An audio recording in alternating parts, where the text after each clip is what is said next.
It's a very special episode for the Flag podcast today because our friend over here, my compadre, my little buddy Chad, is turning 21. Happy birthday, sir. I will be posting something on social media much later in the day. So don't you worry about that. Don't worry. I got it ready. I got it ready to go. I got it all ready. It might be a compilation of videos, of photos. Who knows what it'll be, but it'll be something. But Chad, congratulations. You just turned 21. How do you feel? You feel younger? Do you feel older? Do you feel like anything's changed? It is kind of weird. For the longest time, I've always kind of said that, it didn't matter how old. At first, I still felt like 12 or like really young. And it wasn't until like last night because I'm in Charlotte right now. That's why we have a different background behind me if you're watching. I'm in Charlotte, North Carolina for the summer shootout. And we finished up at the racetrack like Monday last night. We went out to eat, and we're standing there and the clock hits midnight. I'm like, wow. Like, I'm 21. I'm 21. Yeah. Yeah, really. I'm to the bar right now, but I was driving home, so I couldn't. But yeah. Yeah, but I don't think anything. I mean, it's cool, but I don't think we're gonna be. I don't think I'm gonna be doing anything. Maybe tonight. It depends on if I'm driving to the racetrack or not. But Sure. Well, you got to get a new ID now. Your ID expired. My ID expired, so that's something I'm gonna have to work with when I get back home. So hopefully I don't get pulled over between here and Charlotte. But it's fine. Okay. But, you can also do it online if you wanted to. That's another thing you can do. You were the one who told me that, so I'm probably gonna figure that out. Honestly. Yeah. I might honestly do that tomorrow before I leave. I don't know. But anyway, yeah. I mean, it's yeah. But what was it like for you when you turned 21? What was it like for me? It was. Honestly, it was another birthday. I'm not like a big birthday kind of guy. Not that I don't like my birthday. I just don't like being the center of attention. It's just not my cup of tea.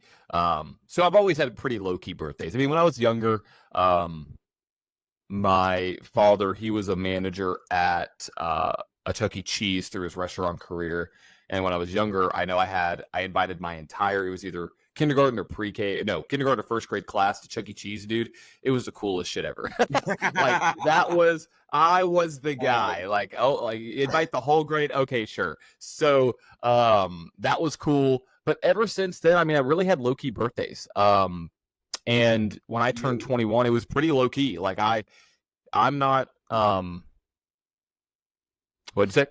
Oh, I was gonna say your birthday's in February, so that's like right in the middle of the school year.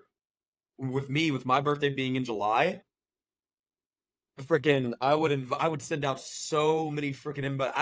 It got to the point where I would send I would send out invites to more people than what we could cater to, because I knew people were just gonna be on vacation and running around like they couldn't be there. Like I don't like my brother. His birthday's in November, so he always had jam-packed birthdays. Where with me, I had some small ones, but it was stuff like that. But yeah, I remember those Chuck E. Cheese birthdays. Right. Yeah. Those were dude something. They were legit.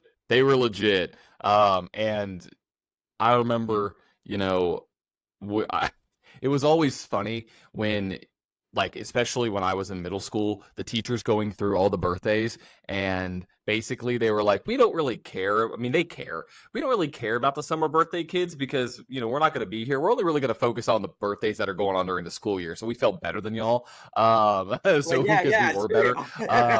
No. So, but when I turned, 21, like I'm not, me, I don't drink.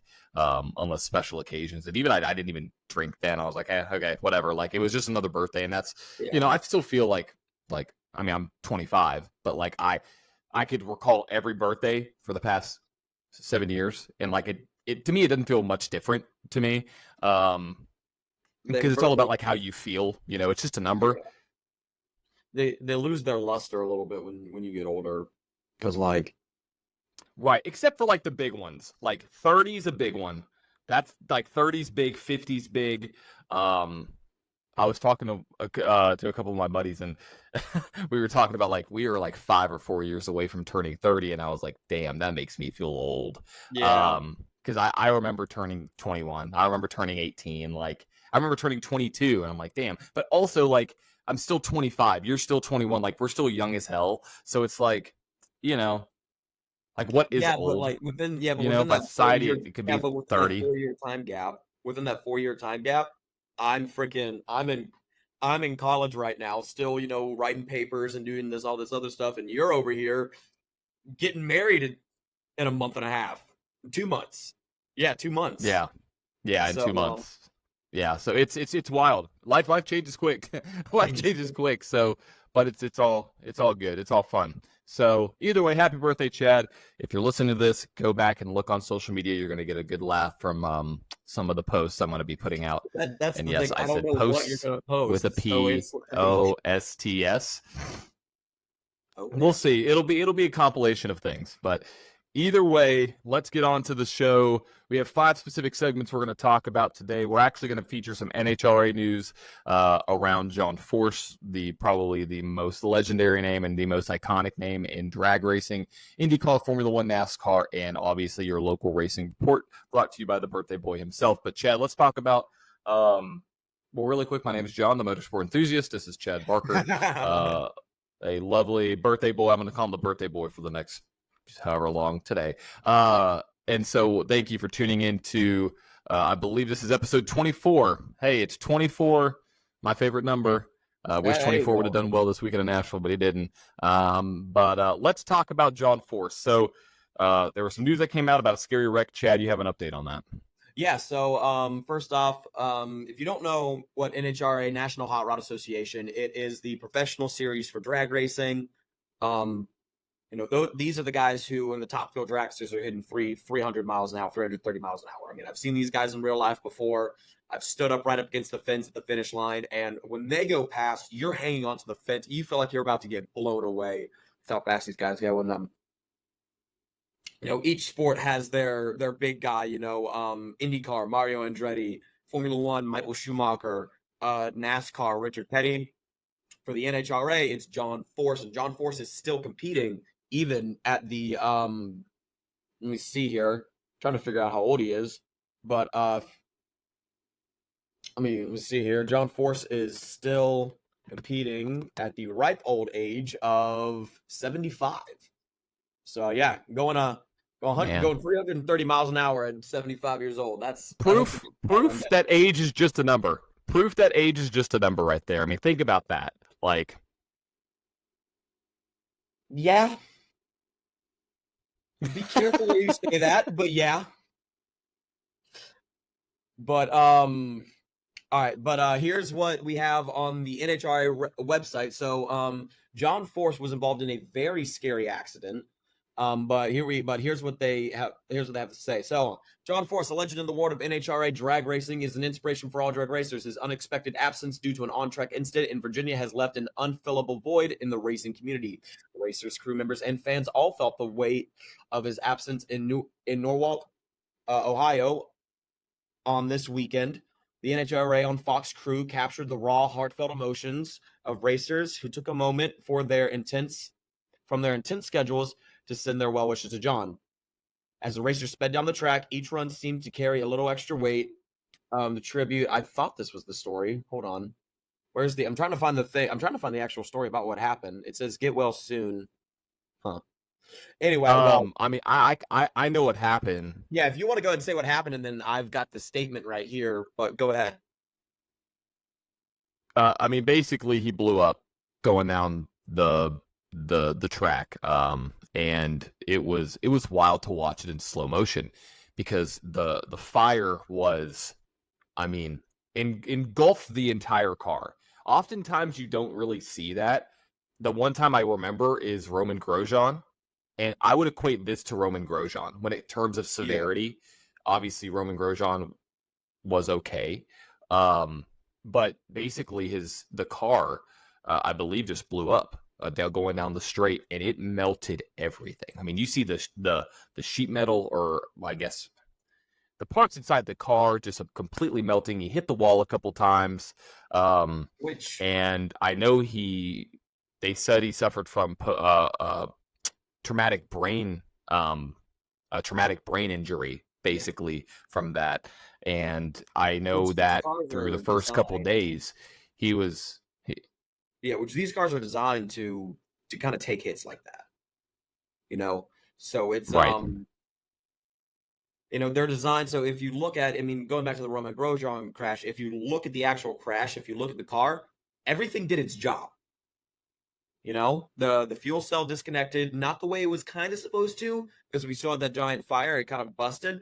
But if you look at every time you see one of these big NHRA things, you see the middle of the car kind of bow like this. It's designed to do that. But Mm. yeah, if you want, I mean, we can go ahead and read the statement that John Yeah, Force go is ahead. making. So, statement: Force moving forward in recovery process. Hall of Famer makes progress. Still a long road ahead. This is from Richmond, Virginia, June 30th, so Sunday, 2024. After 5 tense days during which he was heavily sedated while battling the effects of an injury suffered in the 300-mile-per-hour crash of his drag racing funny car 16 times. Hold on, wait. And I want to go back to this number. Like 7 has always been the big number in racing for championships, right? 16-time NHRA champion. Just Yeah, an it's nuts. emphasis on this guy. Yeah. 16-time NHRA world champion John Force has begun to show daily signs of improvement, according to family members who have maintained a presence at the trauma hospital to which he was transported by air ambulance on Sunday. Early in the treatment process of his traumatic brain injury, TBI, he failed to show the following series of commands to open his eyes, squeeze the hands of his care providers, and move his extremities. Occasionally, he was able to respond with slight movements, but it wasn't until he moved from trauma intensive care unit to neuro intensive care unit on Wednesday that he began to gain some momentum. He became more consistent, responding to commands, and finally opened his eyes on day 5. Following following days of failed attempts, his wife and daughters were overcome with emotion when he murmured his name, John Force, and later, when prompted, gave a thumbs up. The biggest challenge has been managing his extreme agitation and confusion, which causes him significant distress. He has repeatedly tried to get out of bed and has been restrained. His doctors have humorously described him as a raging bull. However, he recognized his daughter's wife, Lori, and called them each by name and spoke the words, "I love you." This, along with continued daily progress, has uplifted their spirits. Brittany Force, being John Force's daughter, Brittany opted out of the cockpit of the Cornwell Tools Top Fuel Tractors at this week's 17th Summit Racing Equipment Nationals at Norwalk, Ohio, to remain with family in support of her dad. Despite the welcomed progress, the 157-time tour winner still faces a long and difficult recovery ahead, and for the immediate future will remain in neuro-intensive care with visitation restricted to immediate family members only. John's family members extend their deepest gratitude to the medical professionals responsible for his well-being and recovery. They deeply appreciate the overwhelming number of heartfelt messages, prayers, support, and concern from the entire automotive and racing industries. Thank you to sponsors, fans, and the media for respecting the privacy of the Force family and the John Force Racing team members. So yeah, it was a bit of a long one, but in situations like this, you need it. With me, one of those things where it's a reminder, you know, it's a reminder that this sport is dangerous. Yeah. You know, very, very rarely do I kind of get a little. I have a loss of words when I see things because I mean I'm at racetracks all the time. I'm whatever, John. Half the time when you're texting me, I'm at a racetrack doing something, and I've Yeah. seen so many wrecks, and so it's kind of insane when you see something like this, and especially someone like John Force is Right. almost seems unstoppable, and almost seems sorry, almost seems like immortal, which in a way he In a is. way. But it's one of those things where you look at like But these either guys. way, Yeah. go ahead. Go ahead. Oh, I did. Oh, okay. No, I was gonna say, but either way, it is one of those things where you think, oh, nothing's gonna happen, but when it does, it's like, oh, these guys are human. They're not, they're superheroes in one aspect, but they're still human. And anything can happen. So, really, we wish John a speedy recovery, and hopefully, down the road, he'll be able to get back to his. He's still himself, but Yeah. according to his family, but get back to himself. So, John Force, we are with you, praying for you, and hopefully you will get back to the track at some point in time, whether it's in a car or outside of a car. Either way, we know you'll be there. You'll be there. So, keeping everyone speaking, updated throughout. We'll be keeping everyone updated throughout the process. We'll be, looking at updates, which y'all can look on their social media and get updates probably before we even get them. So there you go. yep, for sure. Absolutely. Absolutely. So let's go ahead and move on to IndyCar. So got some big news that dropped a little bit ago. So Fox and IndyCar came to a deal that all IndyCar races will air exclusively on the main Fox channel for a multi-year deal. And that comes with, the what we are anticipating potentially Fox falling off from NASCAR, which state your opinions on Fox and their coverage. I'm not a big fan of how they cover races. I think they miss a lot. The cameras specifically, and I love NBC's. NBC does a great job when and how they cover races. And so I'm curious, Chad, what do you think? What do you think about IndyCar and Fox? You think it's a good thing? You think it's a bad thing? Well, from a production quality standpoint. well, I mean, John, in high school, I was involved in the TV and film production, which we weren't. I mean, it wasn't anything like Fox. We didn't have a production thing like that, but we were one of the best in the state, and we took pride in that. So I kind of know that sense of it. But honestly, I think one of the things that could make the NASCAR broadcast 10 times better is just getting rid of the animated guys first off. But after that, it's you could, yeah, but it's it's going to be interesting. I feel like the big thing for me is kind of the personality, which, I mean, you have someone with like a great personality like Clint Boyer in the booth, but I don't know what it is. I don't know if it's his age, which I don't want to say it's that because he's really not that old, but He just raced in the Truck Series, so. Yeah, I mean, he just raced the Truck Series, but it's the excitement, that's the big thing is the excitement. Like, that's what I miss about Darrell Waltrip, or not Darrell, yeah, DW. That's what I miss about him, his excitement. Oh my God. Like, it could be a single file race and you'd still be on the edge of your seat. And it was always fun watching him.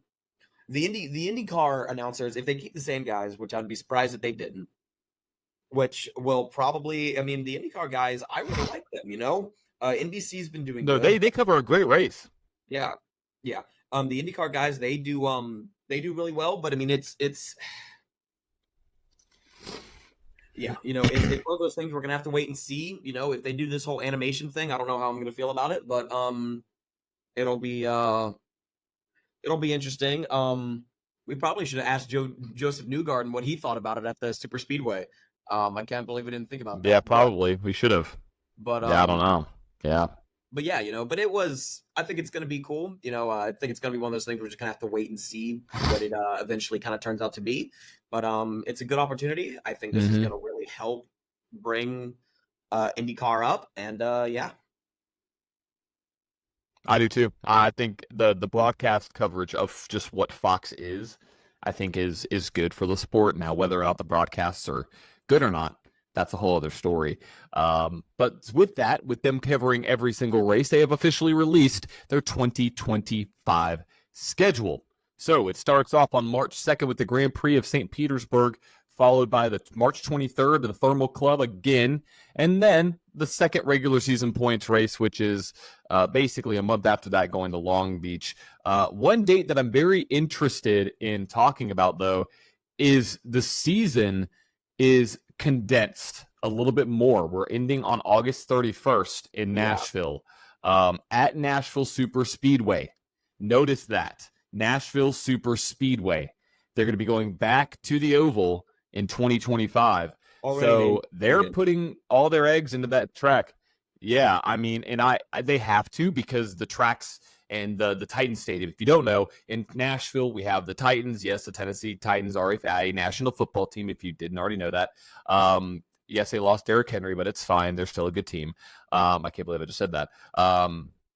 I don't really speak highly of the Titans sometimes, even though I'm from here. Either way, they're building a new stadium, state-of-the-art stadium, and because of that, the Music City Grand Prix cannot run on the track anymore. And so they have decided to go to the Nashville Super Speedway for that. Well, this weekend, or this race, is going to be in mid-September. And so I'm curious. I'm looking at the schedule. I don't notice any immediate changes, but I'm noticing that it's about, so it looks like the Thermal Club is going to be back with notable change, including the race in St. Louis at the track formerly known as Gateway moved to June 15th. That's one thing. And, Indy 500 obviously going to be on the 25th on that weekend. But it's still, it's yes, we will. We will be there for sure. But yeah, so that's a good thing to see. We got that schedule out now. We will be back in Nashville Super Speedway. It's on August 31st. I may have to figure out how to go to that. That's going to be an interesting one, just because of that day, but we'll figure it out. But it will be the championship finale again. So another piece of news. We had Nolan Siegel replacing Theo Pourchaire in the Arrow McLaren for the rest of the season. And I don't know if you know this, but Nolan kind of got a lot of hate about what happened at the Indy 500, wrecking two cars. But he was the 2023 Indy Next Rookie of the Year, and he just won the 24-hour Le Mans in his class. So, dude's talented. Dude can drive a car. I think it's a good thing, because I think he deserves a seat. But a lot of people are like, oh, well, maybe he doesn't because of the fact that he wrecked two Indy cars. But you're not the Rookie of the Year in Indy Next for nothing.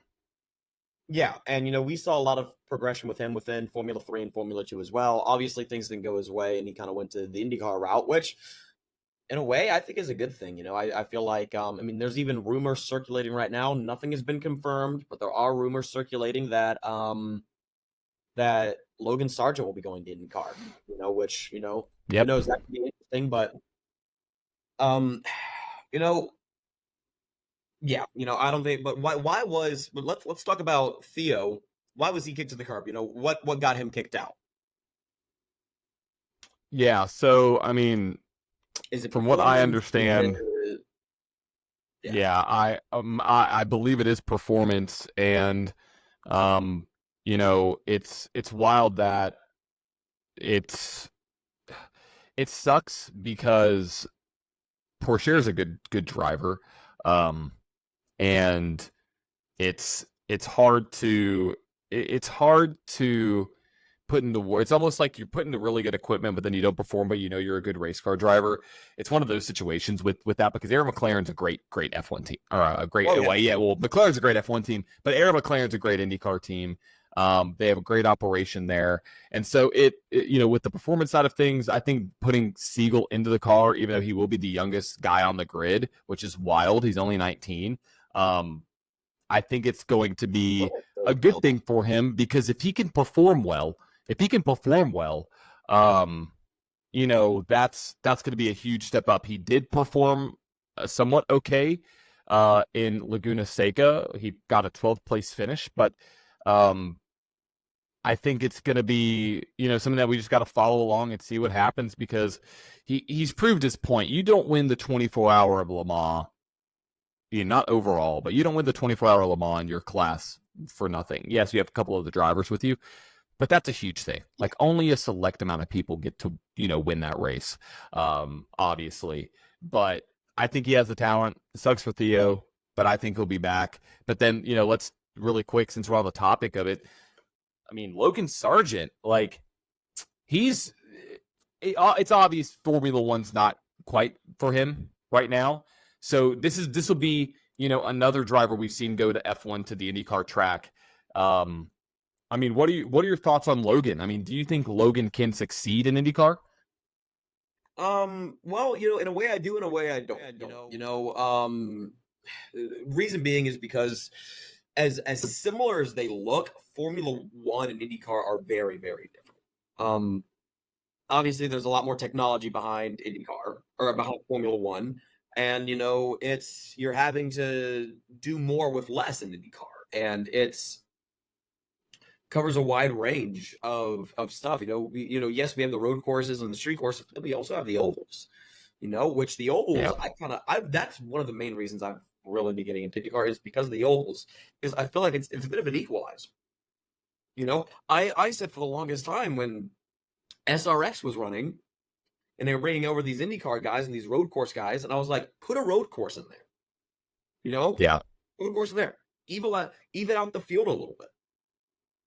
And I feel like that's what IndyCar does with the ovals, which is really exciting. But with Logan Sargent,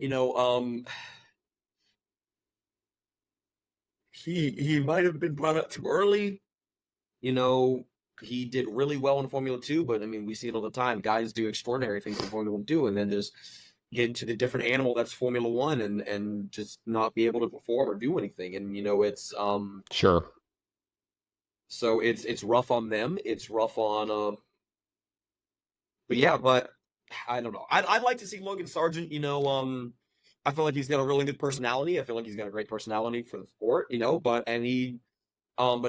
what I don't want people to think or say or do is, treat everyone kind of treats IndyCar as like a downgrade, and which I can see why they may think that, but I mean, you look at it in a way. I mean, even Roman Grosjean said that in a way it's more challenging because it is it's more diverse. The tracks are more diverse. Because it, like, what's to say, Laguna Seca is different from, let's say Silverstone. Like, obviously there's differences, but they're still road courses. Obviously they both go to, oh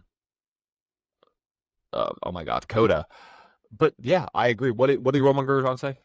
I mean, yeah, but Roman Grosjean basically said, that IndyCar was in a way more difficult than Formula One, and yeah, with the road courses, and with the road, especially the street courses. Okay, so when F1 announced that they were going to Las Vegas, they repaved the entire strip. Right, that entire track was all newly repaved. Well, then when they were working on Nashville, and I was driving to work while they were working on the Nashville stuff, they were repaving not all of it, but certain parts, crosswalks and certain parts of the racetrack and stuff. Well, and then we look at NASCAR in Chicago, they just put up walls and said, "All right, have fun." But yeah, really. But yeah, so it's I think it's going to end up being pretty interesting. I want to see Logan Sargent be successful, whether that be in Formula One, whether that be in IndyCar, whether that be in some other form of racing. NASCAR. Hell, we talked about NHRA even. I want to see him be successful in it. I really want to see him, but I think the only way that if this does happen and he does move to IndyCar, the best thing he could do is not look at it as a step down. Right. If he looks at it as a step down, then it will not be good for him. So, correct. I agree. Yeah, I agree. So, but all in all, I think it's going to be a yeah. What do we have any racing this weekend with these guys? With IndyCar? With IndyCar, let's see here. We do. Yep, we do. They're going to be in Mid-Ohio for the Honda Indy 200 at Mid-Ohio. on July 7th at a lovely 1:30 p.m. Really quick, let me pull up the results again. We did have racing in IndyCar, so let's start really quick. I'm just going to give off the top three. We had two races for the Grand Prix of Monterey, which is Laguna Seca for Indy Next.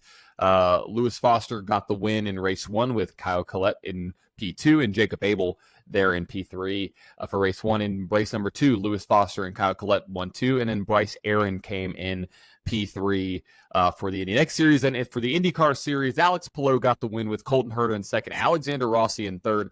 Roman Grosjean P4, though. Great run for Roman Grosjean. I think that track really suits his driving style. So really excited to see Roman get that great finish there. They will be in Mid-Ohio this weekend, 1:30 p.m. Eastern Time. That will be on the good old telly. Really quick, let's keep on going, trying to make sure we can get this filled because we have time restrictions here. Let's talk about F1. Let's talk about the Austrian Grand Prix. I know you didn't watch it, but oh my gosh. Real quick. Okay. Real quick. Prediction for Mid-Ohio. I'm going Scott McLaughlin. I'm going to go Newgarden. Okay, there we go. Newgarden. All right, moving on to Formula One. I have been out of the Formula One loop for a little while now. So, John, take it away. Yep. Yeah, I'll take that away. I want to hold on. I'm going to IndyCar. I want to make these predictions. I just totally butchered that name, and it's fine. I'm just typing that down. I just want to get that down. That is rough. All right, so we had the Austrian Grand Prix. Let me make sure. No, we actually had the Spanish Grand Prix, in Barcelona. And great race. Really good race there. Verstappen won. Norris came in second. Hamilton came in third. This is the first podium for Hamilton this season. Absolutely wild that you have to say that for a driver of that caliber. Yeah. But Verstappen and Norris almost had a great battle all week long, and I think that's the top two drivers right now is Verstappen and Norris. Without and Norris was closing in. He just ran it. Norris was closing in without just didn't have enough time left to catch Verstappen. Some people may argue with that, but I watched the race and I knew what was happening. With the radio communication between Max and Norris would have caught Max within another 2 laps or so. So Verstappen got another win on the season there, and then we just had the Austrian Grand Prix which oh my gosh, we have had this Norris Verstappen battle is heating up pretty severely. So great race all throughout. Terrible race for Charles Leclerc. Got some front wing damage on lap 1, but it was the Verstappen show, and then you had some pit stops that really fell into the hands of Lando Norris. And Lando Norris was in another position again to pass Max Verstappen in the closing laps. And around lap 64, 65, they were going into a corner, one of the hairpin corners. And let's just say Max pushed Norris just a little wide, which caused Max to have a left rear puncture. And then Max continued to run Norris slightly off the road, which caused Norris to have a puncture, which actually had him retire the race and finish last with 7 laps down. Verstappen, ended up finishing 5th with a freaking puncture. Absolutely wild. But what did that do for the podium? Well, that gave Mr. George Russell the win. He was sitting there in the perfect spot, right place at the right time, which moves Piastri up to P2 and Carlos Sainz up to 3rd. And I got to say, there is some big beef getting started between Lando Norris, Chad, and Max Verstappen. Apparently, Lando Norris will, quote, lose a lot of respect if Max Verstappen fails to apologize for Austrian Grand Prix incident. Lando Norris said he would lose a lot of respect for friend Max if the Red Bull driver fails to apologize for the collision between the pair during the controversial Grand Prix on Saturday. He said, quote, it depends what he says. If he says he did nothing wrong, I will lose a lot of respect, said Norris to Sky Sports. If he admits to being a bit stupid and running into me and just being a bit reckless in a way, then I'll have a small amount of respect for it. So this is where, there has been, a lot of talks about, Verstappen and, how he drives and how he treats other drivers. And when he gets, into some stuff, he reacts very emotionally, he's a very emotional driver when things don't go his way. So, with this being said, I mean, I saw the incident. I thought Max kind of ran him up a little bit. And then also, I mean, Max knew he had a puncture and he was trying to get in the way of Norris multiple times. So it's just like, you have a puncture, Max. Like, you're not going to be as fast. And so it's a wild one. It's a wild one in Formula One, because what that did is that shook up the points just a little bit. When you look at specifically the point standings, it's kind of crazy, because that equalized the gap between Norris and Leclerc a little bit to 6 points. Lando was going to be potentially 24 plus 6, 30 points ahead of Leclerc, because Leclerc finished 11th. He didn't get in the points. But with his incident with Max, it sets him back almost a full race.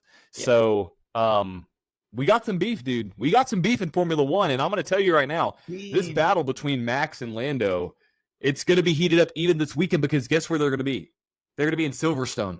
They're going to be in the home track of all the Brits. So Hamilton, Norris, Russell. I mean, so it's just going to be wild. So that's Formula One. So I don't know if you want to touch on that a little bit, but I mean, just a little bit right now. I mean, they have, I think, a little bit over 80 points separating the two right now. So, it's Max still has a decent sized lead. He's going to need some really bad finishes, and Norris is going to need some really good finishes to really get this mixed up. I don't know if we're going to have, could this be a rivalry brewing?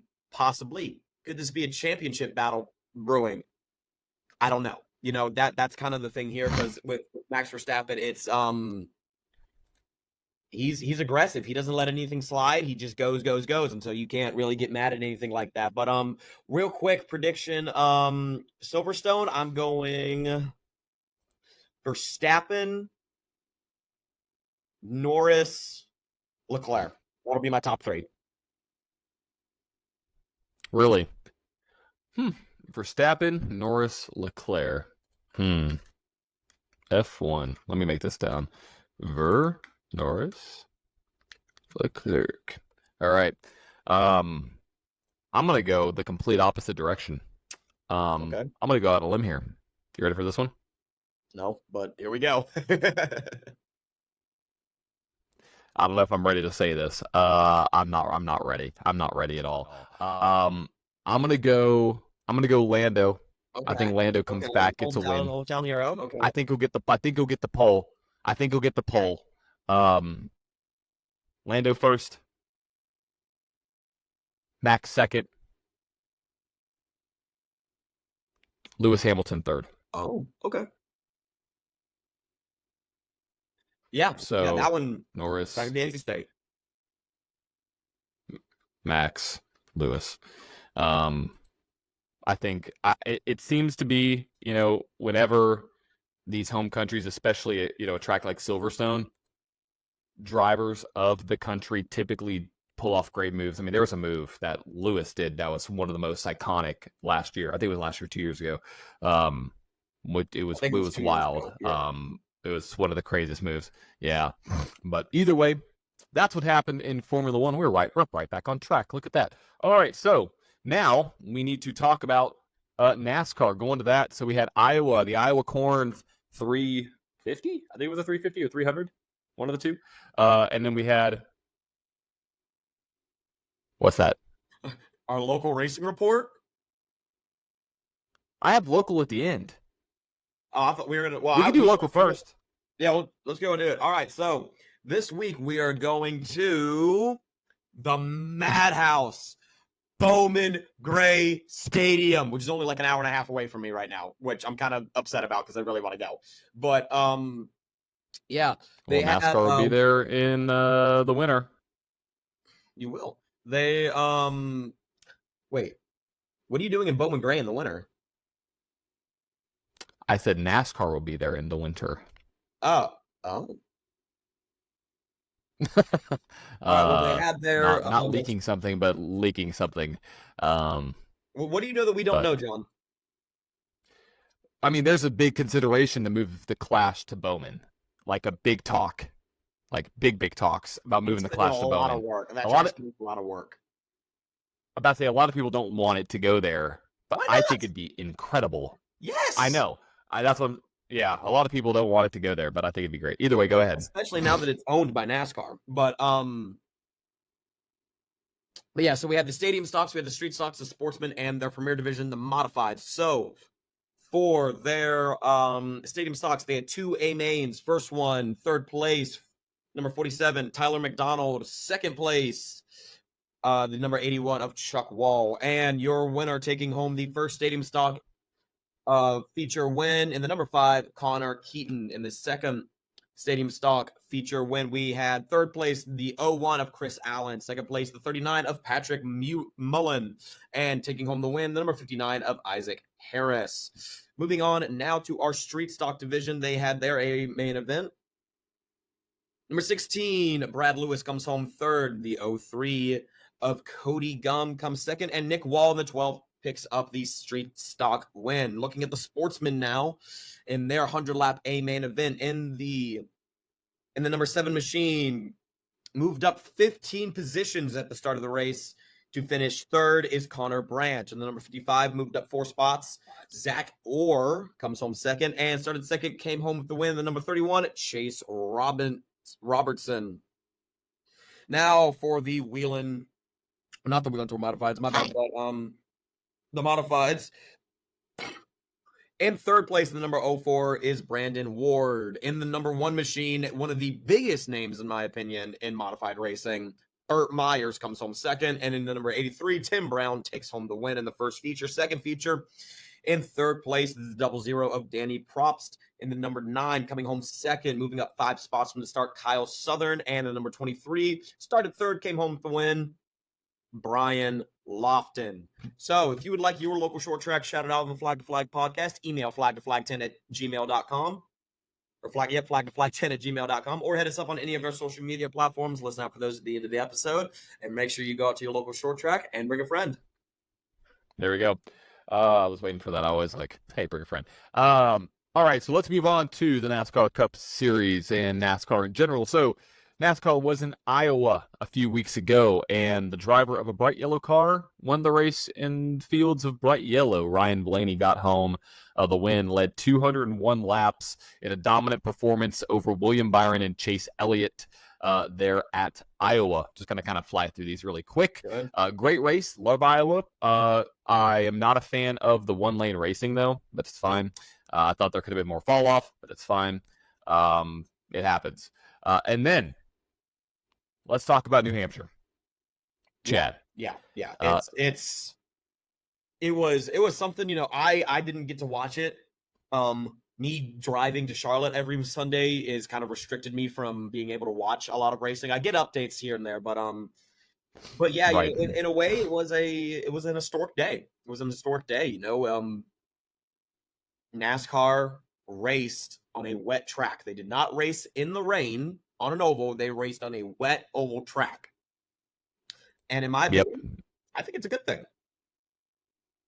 Oh, for sure. It's a great thing because it opens up the door for the development of this. And I think it's essential. I think we have to.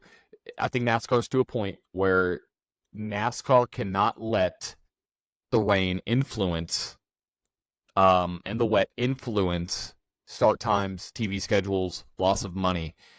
The investment to put into the wet weather package, yeah, for sure. The investment to put into the wet weather package is going to pay off. It is. Every other major motorsport does it. Every other one, except NASCAR. And fair. So I will say that someone on a different podcast, well, actually, it was Denny Hamlin on his podcast. Say what you want about Denny Hamlin, but I agreed with this statement right here. What did he say? He said that, New Hampshire's a mile long. We don't need to go any bigger than that with the wet weather stuff. No bigger than a mile. Yeah, no, for sure. And I think it totally depends on the track because a track with banking, I don't think that would work a lot, and there's very little banking at New Hampshire. I completely agree. I think it's built for those flatter tracks, a Worldwide Tech, a Martinsville, a New Hampshire. Milwaukee. I mean, you could even talk about, Milwaukee. I mean, you could talk about, or the Coliseum. I mean, there's some, huh? The Coliseum. Yeah, I mean, it's some of those flatter tracks because when you mix the physics of banking with wet, it doesn't work. Physics don't work as well. But I think they can get there, though. I think they can get there. I think it's possible. But either way, had a great race there. Christopher Bell got the win in a wild race, an historic race in Nashville or in New Hampshire. Excuse me. We had a historic race in Nashville too. But Christopher Bell got the win. Very dominant performance there. So really quick, Chad, let's talk about, we have the next, really 20 minutes to talk about our weekend in Nashville. So we were at Nashville Super Speedway this weekend. I went to the trucks, the Xfinity race, and the Cup race. Chad, you went to the trucks and the Cup race. Let's start off with the truck race. Christian Eckes dominated this race. I mean, absolutely dominated. Christian Eckes at Nashville. I mean, I think did he lead? Did he leave every lap? I thought I heard something where he led every single lap. Christian Eckes gets this week's Flag to Flag award for winning a race flag to flag. Led every lap. But one thing I do want to touch on a little bit, which has kind of been a little bit of a controversy. I've asked different people about it. I've seen different opinions. Oh, but between the number 75 car, who I can't remember their name off the top of my head, and Lane Riggs, the number 38 car, their incident in Nashville. Parsons, yes. So Stephen Parsons. Yep. Stephen Parsons. So what if you didn't watch, kind of what happened was this. So Stephen Parsons was really using up Lane Riggs going into 3 and 4, trying to get around. Okay. And then once he finally did get around him, I think a lap or so later, Lane Riggs went in there, put the bumper to him. Did he mean to wreck him? I don't know. Did he mean just to move him up the track? Well, it happened twice. It happened twice. So Lane almost got spun by Parsons once out of 4, and then Parsons ran Riggs up the track in 2. So 2 incidents there. And so continue what you were going to say. Yeah, and but the part that really kind of stirred some feathers was they held him for 2 laps. Okay. Yeah. You do the crime, you do the time. But what's interesting is that we have seen things very similar and almost exactly like this with little to no repercussion at all. So the big thing is the big discussion is, why is NASCAR now enforcing this? Are they getting sick and tired? Because I'm not gonna lie, the truck series is a rough division. It's a rough series. You got young guys, they all want to win. You got excuse me, got a little bit of inexperience mixed up in there too. So I feel like it's are they trying to be like, hey, is NASCAR trying to be like, hey, we're in control here? It's something like that, but it could be, yeah. But they had a discussion about the race, but I don't think it turned into anything more than a discussion. But yeah, that was the big thing this weekend with the truck race, at least. So what are your thoughts on the 2-lap penalty? I think it's so inconsistent. And I'm going to bring up a perfect example. Who got spun under caution? Harrison Burton by Carson Hocevar. That is the most intentional thing you can do. And there's no penalty. There's nothing. Like, NASCAR, you have to be consistent here. Carson literally, everybody knew that was intentional. I'm looking up articles right now. Denny Hamlin calls for punishment for Carson Hocevar. Apparently, I'm reading this article right now about some things said between the two of them. Where is this quote? After the incident, Harrison Burton was told on the team radio, he's wrecked you under green. He's wrecked you under caution. In response, a furious Burton said, I'm effing over it. I'm done with it. He just wrecked me under caution because I blocked him on the backstretch. He can kiss my ass. He just wrecked me because I blocked him down the back straightaway. He can go kiss my ass. F you. That's the words from Harrison. I don't know how you can say what Lane did was any worse than what Carson did. I don't know how you can't penalize both. You can't, it's literally like they're cherry picking, and they're being, there's preferential treatment for some drivers and some that are not. Okay, granted, you could say Lane wrecked Parsons under green, but you still have the premise of somebody wrecked somebody intentionally. Uh, you, I'm gonna make a video about this today because it's so inconsistent, especially when you have, arguably two really good drivers from both series. Like it's Yeah. you gotta do better. Like, I mean, it's not that hard. Either make the call that both of them get the same thing or don't. Like, granted, one was under green, okay, but does that constitute for a 2-lap penalty when you have a guy intentionally turning somebody into oncoming traffic like Carson did? Like, come on. Like, gotta be Well, better than that. I think I'm gonna be completely honest. I didn't really see anything happen between until he got spun between Burton and Hocevar. I didn't see anything until he got spun. Where with the Lane Riggs incident, it was cooking up for a couple of laps. Yeah, because I pointed it out to y'all. Or I pointed it out to you. I was like, this is gonna get good. Yeah, and I think maybe that NASCAR was kind of already paying attention to that. And I would imagine NASCAR had replay to kind of see it, but I'm not sure. But I mean, they made the same excuse either last year or 2 years ago in Texas. Yeah, 2 years ago in Texas, when William Byron just under caution just ran into the back of Hamlin, spun him out, and NASCAR said they didn't see it. I as a Byron fan, Fox doesn't see shit. Fox saw I know it. the one. And they had an in-car, and like, as much as I'm a Byron fan, and as much as I don't like Denny Hamlin, Byron wrecked Hamlin. Yes. Like, it's clear as day. It's clear as day. And so that's one thing that I've noticed. There's been so many inconsistent calls in NASCAR. Like, you're telling me, and there's onboard footage of this. I mean, I think NASCAR posted onboard footage from the 30 of Todd Gilliland watching Carson Hocevar wreck Harrison Burton under caution. And this goes back to the whole All-Star race thing. Where where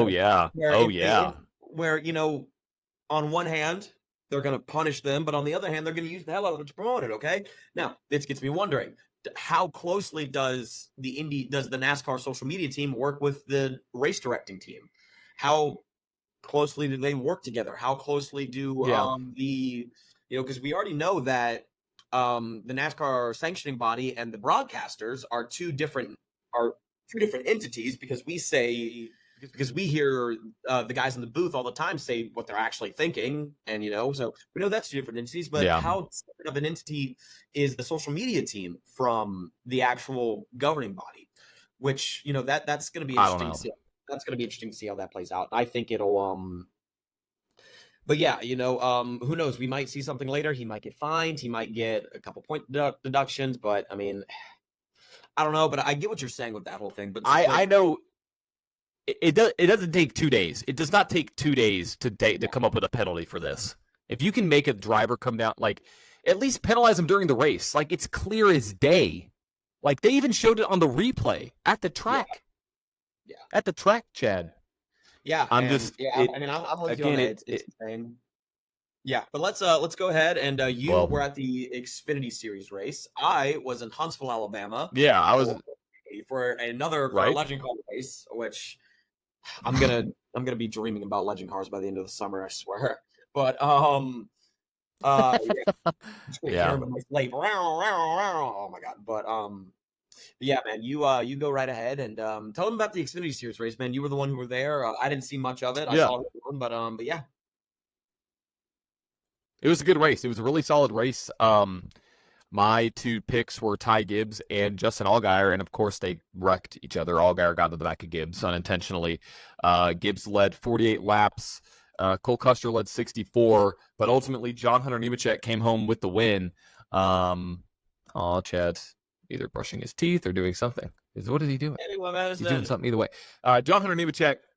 There you go. John Hunter Nemechek got the win in a dominant fashion. After that, Ty Gibbs won stage 1. John Hunter Nemechek won stage 2 and ended up winning that race. Very clean. I mean, there was only one caution outside of the stage breaks. Very clean race, very good race, and a very close running between John Hunter Nemechek and Chandler Smith there for the win at the end. About 3/10 separated them. So great race on that side. For sure. So let's talk. Yeah, let's talk about this Cup race. So, Cup race started off. It was great. It was good. Everything was kind of, they were minding their own business. And then the rains came. Stage 1, you had Christopher Bell, Denny Hamlin, arguably the two best cars. I mean, they were checking out. It was a Toyota field day out there. And in the Ally 400 in stage 1. So Christopher Bell got the win in stage 1. Denny Hamlin got the win in stage 2. Got second place finish in stage 1. And let's move on to what happened in stage 2. So they were racing. Actually, we saw some lightning. Before we get into this, I meant to say this earlier. I want to go ahead and say this now before we get too deep into this. Yesterday, this was just announced. And this is massive news in NASCAR, okay? Are you ready for this? Lego announces NASCAR Speed Champions next gen Camaro ZL1. Oh, okay. I thought you were going to say a sponsorship. That would have been cool. No, we're getting another NASCAR Lego set. Yay! Let me see. Let me look this up. See it. It's really cool. You know, I'm gonna be 100% honest. Not a big fan of the color scheme, but to be honest, I'll probably still get it. But yeah. Interesting. That's cool. Now I'm looking at it right now. Is it the NASCAR Next Gen Chevrolet Camaro ZL1? The purple and like kind of, I don't even know what color that is at the rear, but yeah, the one with the flames. Purple. I don't see flames. Whoa, hold on. Hold on. What car are you looking at? Were you looking at like I'm looking at the first one that came out. Were you looking at the blue one? Oh wait, hold it. There it is. Yeah, I was looking at the blue one. Oh, there it is. Okay, that looks more like a Camaro. Look at that one. Yeah. Well, I'm gonna be 100% honest. I'm looking at it now. All right. I'm not the biggest fan of the color scheme, but then again, it's like I said, I think it looks really cool. The guy inside of the car looks pretty happy. But yeah. Yeah, really. Well, that's pretty awesome. There. So we got 7 minutes left. So if you've tuned in this far, we know we have to cut off in 7 minutes. But either way, stage 2 starts, and then the thunder and the rain and the lightning comes. Cue AC/DC, thunderstruck, put a boom. And we were on a rain delay for about an hour and a half from when the rain started and when lightning started to when the track got dry. Then racing began again, and Christopher Bell, Tyler Reddick, Kyle Larson, Denny Hamlin, and Brad Kay was your stage 2 inning there. Now, this is when it gets interesting. This is when it gets really interesting. So, stage 2 ended at 185, and you had some drivers choose to stay out. One particularly was Ryan Blaney. So, we had a slew of cautions that happened, and they were all playing the strategy game at this point. I mean, it was a wild one to watch. And so, at this time, it was still up at the front. Denny Hamlin, you had Ross Chastain up there. You had a lot of battles throughout the race. But most importantly, I don't think the best car won this race by far. I mean, the best car did not win this race. Christopher Bell got involved in an incident. Right. Christopher Bell got involved in an incident. Ross Chastain got involved in an incident. Kyle Larson ran out of gas. Denny Hamlin ran out of gas. And so all those picks were, it was all over the place. But let's talk about, though, we had 5 green-white checkers, the most in NASCAR history. It was the wildest race I've ever seen. There are some people who are like, oh, yeah, it's great. Some people are like, oh, yeah, it's too much. Like, oh, you got to limit it. And I'm like, the reason why we had it wasn't because of wrecks. I mean, it was. But it was because drivers kept running out of gas. They kept running out of gas. But that was the big reason, and it goes back to the strategy thing you were talking about earlier. At the end of that stage, who is going to be able to push it, who is going to be able to do all that stuff, and then it did run out to that point, and it ended up benefiting some of the guys who did stay out later. But we thought that race was going to be over. We thought that race was going to be over. I mean, we saw the flagmen reaching for the white flag. And then Cindric goes. It was around. Austin Cindric. Yeah, Cindric goes around. Get together, and he goes around, and we're like, "Holy crap, we're going into overtime!" So I'm like, "Hey, we're going into overtime. We might have a pretty good finish here." And then next thing we know, we're there for like another 30 minutes, which one of those cautions took forever. But it's when Kyle got in the Ross. Kyle drove it way too deep and got in the Ross, which, I care what you say. I mean, it happens. Like, I've seen a lot of people that are like, oh my gosh, Kyle can't drive. He ran out of talent. I'm like, he drove it in trying to get into the Hamlin, and the car got tight. Like, it happens. Like, I don't care who it is. Like, They it just throw it wasn't in there. intentional. It wasn't intentional, people. No, Like, quit being upset because you don't like Hendrick Motorsports, okay? It's okay. It's okay. But like, it sucks because Ross had one of the best cars, and I was really excited to see a Ross, Denny, and Kyle Larson finish. I mean, that is just fireworks. Then you had Kyle Busch getting spun from behind by Chase Elliott because Kyle Larson ran out of gas. Busch couldn't get his car back up and going because he broke the toe link, had the car skewed the wrong way. It was a wild finish. And so let me just tell you, if you would have told me, Chad, Zane Smith, Daniel Hemrick, Ryan Preece would finish in the top 10, I would have been Chase like, Briscoe, yeah, what do you want? Noah But Braxton. Chase Briscoe, Chase Briscoe didn't finish in the top 10. You're right. He didn't. He got involved. He got in a wreck. You're right on the last lap. My bad. I don't know what I was watching. But Chase Briscoe, Chase Briscoe finished 21st. But either way, we had a great run to the end. Logano got the job done, which it makes a lot of sense. He was able to survive and then run out of gas, literally trying to put his car back in gear to go to victory lane. But what a race, dude. I mean, it was probably one of the most exciting finishes I've ever seen in person. And we were begging for a caution at the end. Just because, just for the excitement purposes of it. I mean, if you're a Denny Hamlin fan, you're probably like, oh, why would you wish for a caution? But just to see it in person instead of seeing it on TV it's the excitement and the energy that were in the stands were wild. What's up? It's my birthday right now, so I'm getting text messages and stuff, and I'm filming this on my iMac, and I'm getting these tech, and every time I get a text message on my phone, it appears on my computer screen, and one of my buddies, my buddy Matt, just texted me happy birthday in a way that I can't say on this show, and I'm just like, really, as I'm filming, but yeah. Happy birthday, fucker. All right. Thanks, John. Yeah. Hey, this is family friendly, Chad. Come on, man. Oh my God. And he sends me this thing. All right, but yeah, it was a pretty good race to watch. I was happy about it, in a way. I'm getting to witness 2 historic races in a row. I'm gonna witness we witnessed the most NASCAR overtimes ever. And now I'm gonna hopefully get a chance because Friday I'm flying to Chicago. So this week's Flag to Flag at the track will be at the Chicago Street Race with me. Come say hey. You can meet my uncle if you want. You can meet my cousin, or you can meet my cousin. But yeah, so we'll be out there, and hopefully it'll be a dry race. Hopefully it's a good race, and yeah, it should. It'll be dry. I'll tell you right now, it'll be dry. The sun's gonna be out that day. I don't know if you know this. I've done some research. I already made my pick for this week, and I hate doing it so early because we haven't had conditions. Like, one race you can't base anything off of one race. But did you know we're going to have a 40-car field? No way. Yeah, we're going to have a 40-car field. There's going to be 4 additional entries. You are going to have Shane Van Gisbergen in the 16. We are going to have Austin Hill in the 33. Okay. Mm-hmm. We are going to have Joey Hand in the 60. And then let me find, where was it?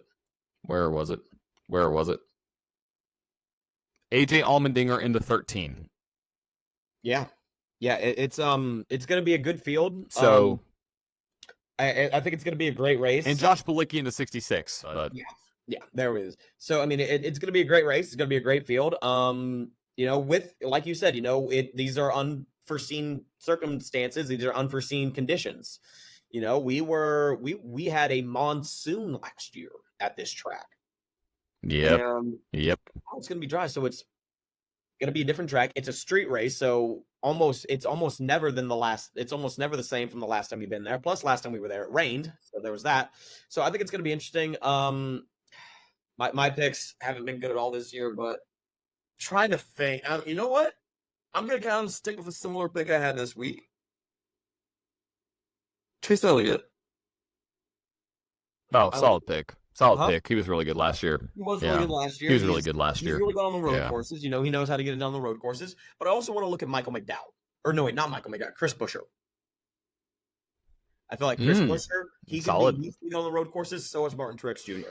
So those are kind of my three right there. But locking for in, sure. I'm gonna lock in Chase Elliott.